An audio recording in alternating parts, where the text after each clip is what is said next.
Hello tout le monde! Aujourd'hui, nouvelle vidéo, nouveau concept.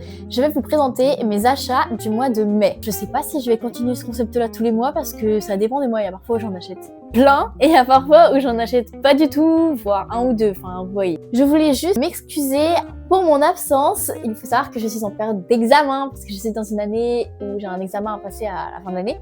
Donc du coup, c'est un peu chaud et tout pour faire des vidéos en même temps, mais j'essaye. Bref, désolée.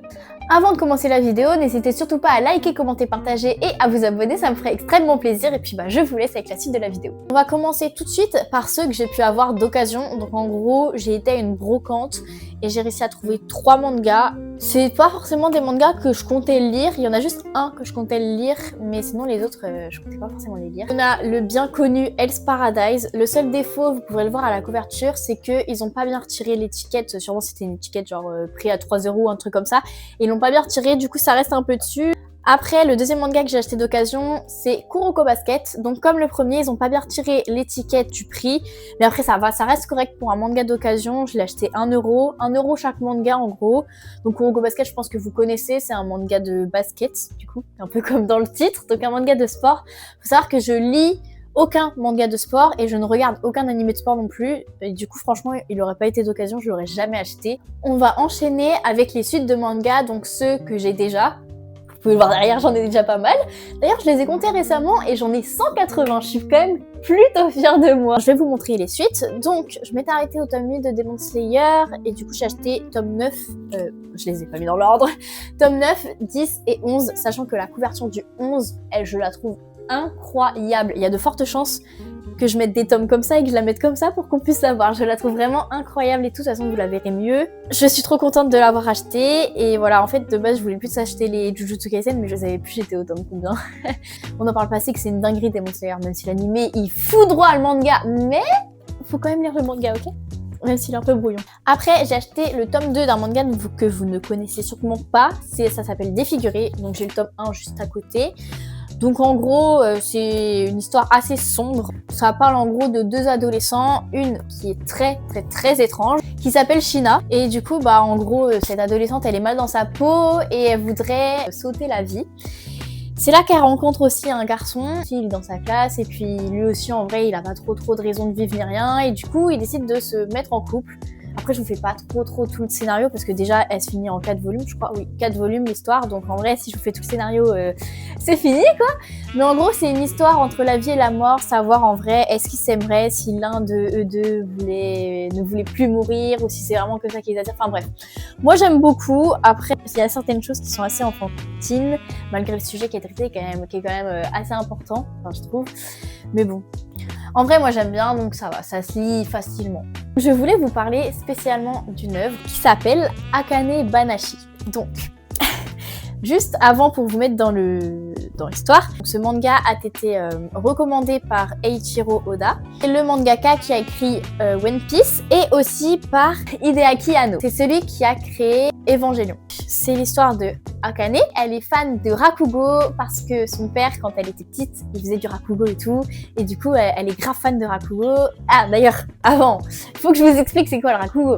Le Rakugo, sans rentrer vraiment dans les détails parce qu'il faudrait une vidéo entière pour expliquer c'est quoi le Rakugo, mais le Rakugo, c'est un art japonais qui consiste à réciter des contes où une seule personne est sur scène et joue plusieurs personnages. Donc il faut qu'elle ait un fort talent d'éloquence et aussi qu'elle sache bien jouer la comédie, mine de rien, pour se rentrer dans chaque personnage qu'il y a dans le conte. On va suivre l'histoire donc d'Akane qui, elle, c'est pas qu'elle débute dans le Rakugo, mais c'est pas encore une experte, je sais pas si vous voyez. Et du coup, on va la suivre, on va voir comment elle évolue, les choses qu'elle apprend parmi le Rakugo, qu'il faut bien savoir le personnage, comment il est, savoir dans quelle période vous étiez à ce moment-là, enfin, tout plein de détails. En vrai, ça va.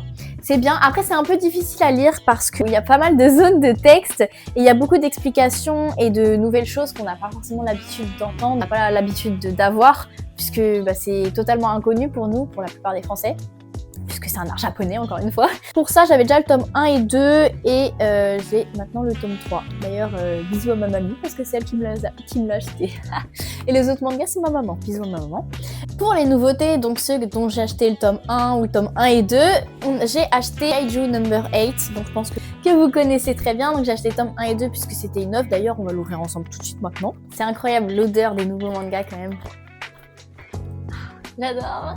Pour ceux qui savent pas, en gros, c'est un manga qui parle de kaiju. Donc des kaiju, c'est un peu comme des monstres, si vous préférez, qui viennent attaquer la population, etc. Et donc le personnage principal va évoluer dans ce monde en étant lui-même devenu un kaiju, sachant que c'est récent parce qu'à la base c'était pas un kaiju et tout. Enfin bref. De toute façon, je vous laisse regarder parce qu'après sinon je vais vous spoil. Surtout que faut savoir que j'ai même pas regardé la fin, genre j'ai regardé le début de l'animé, genre les 10 premiers épisodes ou un truc comme ça et après j'ai arrêté. Mais c'est pas que j'aime pas, c'est juste, je sais pas, je l'ai oublié en fait. Mais bref, du coup, voilà, Kaiju number 8. Après, j'ai vu une offre à 3€, donc j'ai acheté Frieren. Faut savoir que j'ai toujours cru que ça se prononçait Frieren, pas Frieren. Donc je vais le prononcer à la japonaise. Frieren, parce que sinon, je sais pas, ça me plaît pas. J'ai pas trop d'infos sur ce manga, parce qu'il faut savoir que j'ai pas regardé trop de bandes-annonces ou de trucs dans le genre pour savoir de quoi ça parle. Mais j'avais très envie de regarder l'animé et notamment du coup de lire le manga. Donc j'ai vu cette offre, je me suis dit tiens, je vais l'acheter. Je crois que c'est un isekai, mais je suis même pas sûre si c'est un isekai ou pas en vrai. Mais je sais pas parce que l'univers il me fait grave penser à un isekai, du coup je sais pas du tout, mais c'est assez connu et tout, et puis je peux pas vous en dire plus. Je vous en dirai plus si ça vaut le coup plus tard sur ma chaîne, puisque bah, pour l'instant je l'ai pas encore lu. Il y en a beaucoup que j'ai pas encore lu. Hein.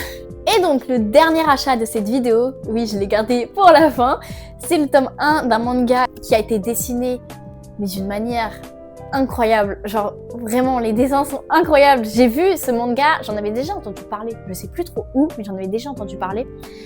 J'ai vu les dessins du manga, j'ai dit mais attendez, je prends wesh. Je vais vous montrer, regardez juste les dessins. Donc là de toute façon je vous ai mis des petites photos des dessins et tout. C'est le manga Wild Strawberry. Je sais pas si ça se prononce comme ça, mais Wild Strawberry. Yes. Je suis une biche là ou quoi? Bref, les dessins ils sont vraiment incroyables. C'est en grande partie pour ça que je l'ai acheté, je vous avoue. Je l'ai pas du tout encore lu parce que je sais que un manga comme ça, il faut que je me pose pour analyser bien tous les dessins et tout. Et j'ai pas eu trop le temps parce que déjà que j'ai pas eu le temps de tourner des vidéos, alors de lire un manga. Ah si en fait j'ai eu le temps mais je sais pas, je voulais me le garder pour un moment vraiment où j'étais grave focus dessus, du coup je l'ai pas encore lu, mais je pense que je ferai une vidéo dessus, je pense très fortement parce que ça a l'air d'être une œuvre vraiment géniale. Donc juste pour vous faire un petit résumé vite fait de ce que j'ai pu lire sur internet. Alors en gros il y a des fleurs toxiques, donc c'est des fleurs parasites qui sont appelées des jinka. Donc en gros elles peuvent infecter des personnes et après comme vous pouvez le voir sur la photo que je vous montre juste là, les personnes qui sont infectées par ces jinka vont avoir des fleurs qui poussent en elles jusqu'à ce qu'elles meurent tout simplement. Donc du coup on va suivre l'histoire de deux héros, une fille et un garçon il me semble, qui justement vont essayer de survivre dans ce monde dont la fille, je crois que c'est la fille, qui est atteinte justement d'un jinka. Donc du coup elle va bientôt mourir quoi, et en plus elle est dénigrée par tout le monde parce que ça peut s'attraper et tout. Mais bref, en vrai, ça c'est ce que j'ai lu. Ça se trouve je me suis grave tout spoil en vrai parce que tous les détails que j'ai alors que je l'ai pas lu. Mais bref, c'est pas grave. Donc en vrai, je pourrais pas vous dire si je conseille ou pas, mais au niveau des dessins déjà, je conseille de ouf. Les dessins, ils sont formidables. Donc voilà, c'est tout pour cette vidéo. Encore une fois, je suis vraiment désolée pour mon absence. Dites-moi en commentaire si la vidéo vous a plu ou non, pour savoir si est-ce que vous en voudrez une plus tard, quand je rachèterai pas mal de mangas, etc. Je voulais aussi vous montrer vite fait, vous voyez juste derrière ici, là par là, j'ai acheté les Mirai Nikki, donc les 12 premiers tomes, les 12 tomes de Mirai Nikki. J'ai pas acheté le Mosaïque et Paradoxe, donc ça c'est 2 tomes spéciaux pour ceux qui savent pas. J'avais fait une vidéo un peu où je parlais de Mirai Nikki mais l'animé, et du coup là j'ai lu tous les mangas, franchement une pépite. Bref, merci d'avoir regardé cette vidéo.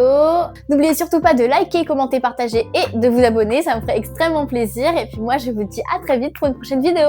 Bisous!